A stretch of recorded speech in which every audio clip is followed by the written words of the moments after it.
সড়ক সুরক্ষা নিয়ে সচেতনতার বার্তা ছড়িয়ে দিতে শিলচরে এক বাইক র্যালির আয়োজন।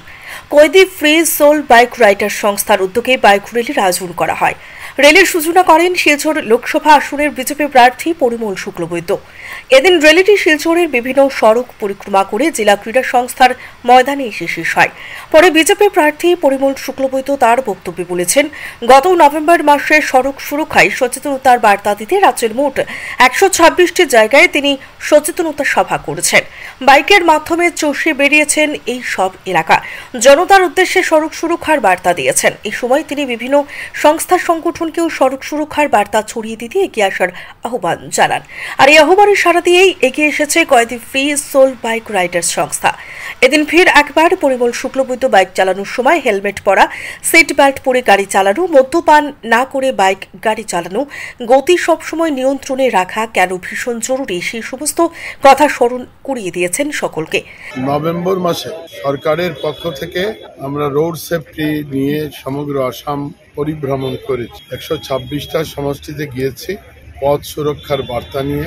তারপরে 126টা সমষ্টি শেষ হওয়ার পরে আমরা সমগ্র আসামের বিভিন্ন এনজিও এবং অনুষ্ঠান প্রতিষ্ঠানে আমরা অনুরোধ করেছিলাম যে এই পথ সুরক্ষার বার্তাটা যাতে বন্ধ না হয়, আমরা যাতে সবাই সমাজের মানুষ যাতে সচেতনভাবে আমরা পথে পরিক্রমা করতে পারি, তার জন্যে আমরা বিভিন্ন এনজিও বা এ ধরনের যারা টু হুইলার রাইড করেন তাদেরকে অনুরোধ করেছিলাম।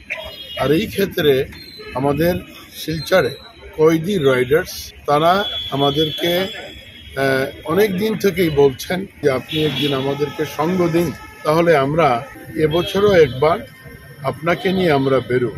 তাদের যে সীমিত মেম্বাররা আছেন তারা আজকের দিনে শিলচর শহরের আশেপাশে যারা আছেন সবাই ওনারা এসছেন।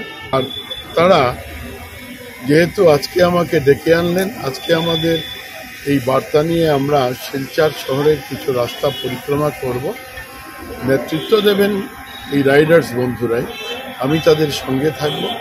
আমাদের একটাই বার্তা থাকবে যে হেলমেট পরিধান করে যাতে সবাই মোটরসাইকেল চালান, যাতে সবাই ট্রাফিক রুলস মেনে চলেন, কখনো ড্রাঙ্কেন ড্রাইভ হওয়া কোনো অবস্থাতেই উচিত নয় বা সঠিক নয়।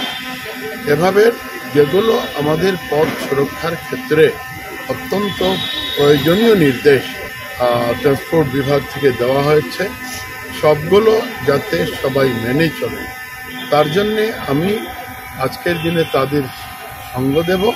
এদিকে সড়ক সুরক্ষা নিয়ে সচেতনতার বার্তা ছড়াতে আসাম বিশ্ববিদ্যালয় গেট থেকে আইরংমারা এলপি স্কুল পর্যন্ত এক র্যালি বের করা হয়। ডিস্ট্রিক্ট লিগ্যাল সার্ভিস অথরিটির সম্পাদক তথা বিচার বিভাগীয় আধিকারিক সালমা সুলতানার উদ্যোগে এবং আসাম বিশ্ববিদ্যালয়ের আইন বিভাগের সহযোগিতায় এই র্যালির আয়োজন করা হয়। র্যালি শেষে মদ্যপান করে গাড়ি বাইক না চালানো, ট্রাফিক আইন মানা ইত্যাদি বিভিন্ন বিষয় নিয়ে জনতাকে সচেতন করেন উদ্যোক্তারা। পরে উদ্যোক্তারা দাবি করেন আজকের এই র্যালির ফলে অন্তত 4 থেকে 500 মানুষ উপকৃত হয়েছেন। Bureau report, Barakpari news network.